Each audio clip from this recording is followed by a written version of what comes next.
వర్షాకాలం స్టార్ట్ అయిపోయింది. అన్ని విత్తనాలు పెట్టినాము చూడండి, అన్ని చక్కగా వచ్చేస్తున్నాయి.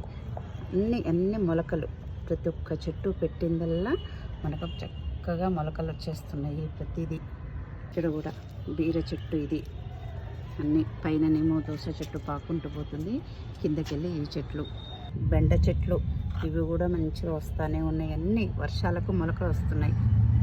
బీర చెట్టు అయితే ఎంత చక్కగా వస్తుందో, మా పొలంలో మొలకలు వచ్చేసాయి అంటారు కదా, ఆ టైప్లో చక్కగా వస్తున్నాయి. చూడండి ఎంత బాగాను మంచిగా ఇట్లా వస్తూ ఉన్నాయి వర్షాలకు కదా.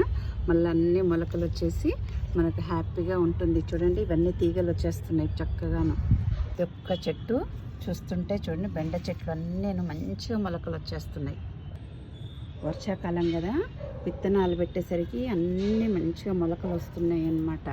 చూసినా ఇప్పటికే మనం పెట్టేసుకోవాలి. ఇట్లా పెట్టేసుకుంటేనే మనకు మంచిగా మొలకలు వచ్చేస్తాయి.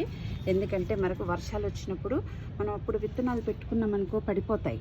అట్లా కాకుండా ఇప్పుడే పెట్టుకోవాలి. ఇవి గోకర చెట్లు కూడా ఎంత మంచిగా వస్తున్నాయో. వర్షానికి నీటి బిందువులు చూడు ఎంత మంచిగా అనిపిస్తున్నాయో. ఇవి చూస్తుంటే వర్షం మీద చక్కగా నీటి బిందువు ఎంత బాగుందో. ఇది చూస్తుంటే అన్నీ మంచిగా మొలకలు వచ్చేసినాయండి. అన్నీ పెట్టి ఒక వారం అయిపోయింది. ఈ వర్షాలు పడేసరికి చక్కగా మొలకలు వచ్చేసాయి. ఇక్కడ స్వీట్ పొటాటో లోపల ఉండినట్టుంది. స్వీట్ పొటాటో తీసాము, ఎక్కడో వేరు ఉన్నట్టుంది. ఆ వేరుకి ఇది మంచిగా మనకు స్వీట్ పొటాటో రెడీ అయిపోతుంది. ఎండలకు పసుపు రాలేదు కదా, ఇప్పుడు మంచిగా పసుపు ఎంత మంచిగా వస్తుందో చూడండి. ఎంత మంచిగా చూడండి, ఎంత గ్రీనరీగా అయిపోయిందో. ఒక్క వర్షం పడితే చాలు చెట్లన్నీ వచ్చేస్తున్నాయి. వర్షం పడింది కదా, ఇంకా మా పొలంలో మొత్తము, మా పొలమే టెర్రస్ గార్డెన్, మా పొలం అనుకుంటాను నేను. అన్నీ చూడండి ఎంత చక్కగా మొలకలు వచ్చేసాయో. మా పొలంలో మొలకలు వచ్చేసాయో.